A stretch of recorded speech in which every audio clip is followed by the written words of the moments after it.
પ્રયાગરાજ મહાકુંભનો ભવ્ય આયોજિત મેળો ચાલી રહ્યો હતો, જ્યાં સંગમના કિનારે શ્રદ્ધાળુઓનો સમુદ્ર ઉફાણ પર હતો. લાખો લોકો ગંગામાં ડૂબકી લગાવી રહ્યા હતા. ત્યાં અખાડાઓની ધમાલ અને બધે સાધુસંતોના તંબુઓ લાગેલા હતા. પરંતુ આ વખતના પવિત્ર આયોજિત મેળામાં કંઈક એવું બનવાનું હતું કે જેણે બધાને હચમચાવી દીધા. સેક્ટર 14ના મોટા શિબિરમાં એક સવારે નવો સાધુ આવ્યો. તેની લાંબી દાઢી, માથે ચંદનનું મોટું ટીકું અને ગેરુઆ વસ્ત્રો તેને અન્ય સાધુઓ જેવો જ દેખાડતા હતા. તે ધીમે ધીમે શિબિરની અંદર આવ્યો અને મુખ્ય સાધુના ચરણોમાં નમન કર્યો. મુખ્ય સાધુએ તેની તરફ જોયું અને પૂછ્યું, મહાત્માજી, તમે ક્યાંથી પધાર્યા છો? નવા સાધુએ હાથ જોડીને જવાબ આપ્યો, કાશીથી. અહીં સંગમ પર સાધના કરવાની ઈચ્છા હતી, તેથી આવી ગયો. મુખ્ય સાધુએ મસ્તક હલાવ્યું અને કહ્યું, ખૂબ જ સારું, આ પવિત્ર ભૂમિ છે, તમે અહીં આરામથી રહી શકો છો. સાધુ શિબિરના એક ખૂણામાં બેસી ગયો. તેણે પોતાની થેલીમાંથી એક પોટલી કાઢી, તેમાં ચંદન અને રાખ હાથમાં લીધા અને ધ્યાનમાં બેઠો. બીજા સાધુઓ તેનો ખાસ ધ્યાન નહોતા આપતા, કેમ કે મહાકુંભમાં રોજ નવનવા ચહેરાઓ આવતા જ રહે છે.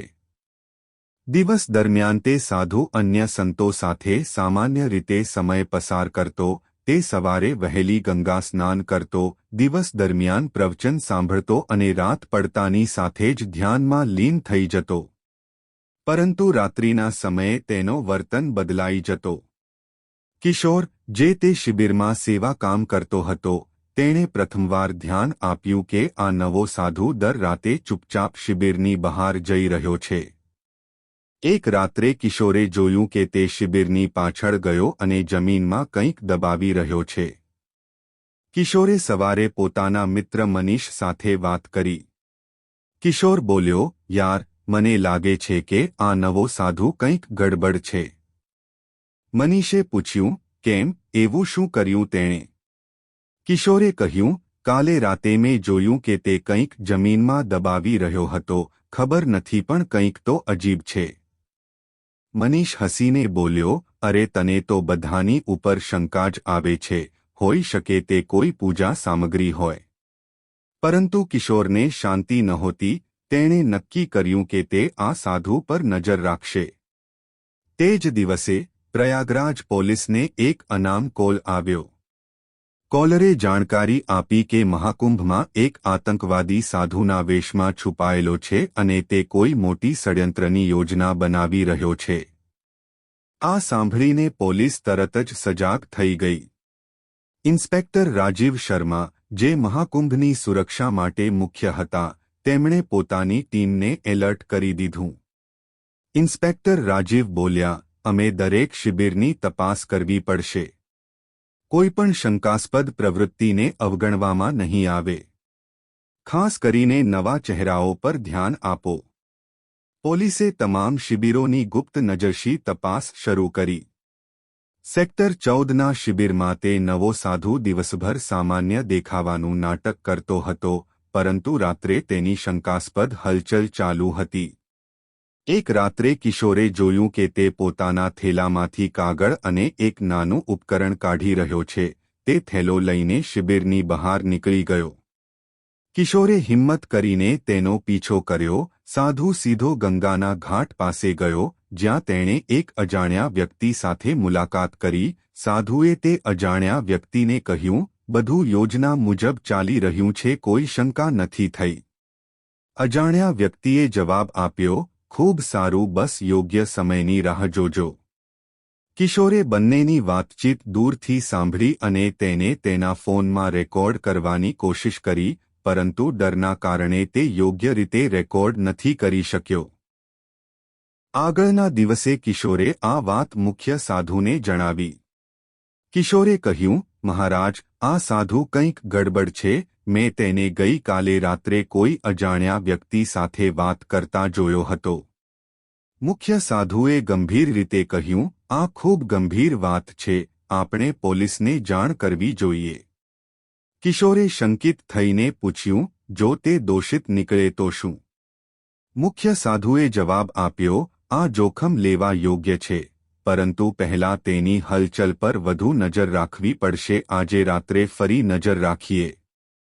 તે રાત્રે કિશોર અને મુખ્ય સાધુએ નક્કી કર્યું કે તેઓ તે શંકાસ્પદ સાધુ પર નજર રાખશે. કિશોરે પોતાનો ફોન તૈયાર રાખ્યો અને મુખ્ય સાધુએ શિબિરના અન્ય સાધુઓને પણ સતર્ક કરી દીધા.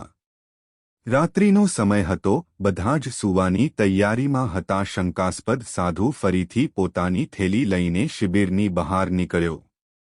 આ વખત તે ગંગાના એક સુમસામ ઘાટ પર પહોંચ્યો, જ્યાં તે અજાણ્યો વ્યક્તિ પહેલાથી હાજર હતો. અજાણ્યા વ્યક્તિએ પૂછ્યું, તમે કહ્યું હતું તે કામ પૂરું થઈ ગયું છે?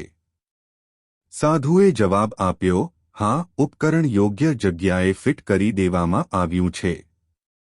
હવે માત્ર આદેશની રાહ છે.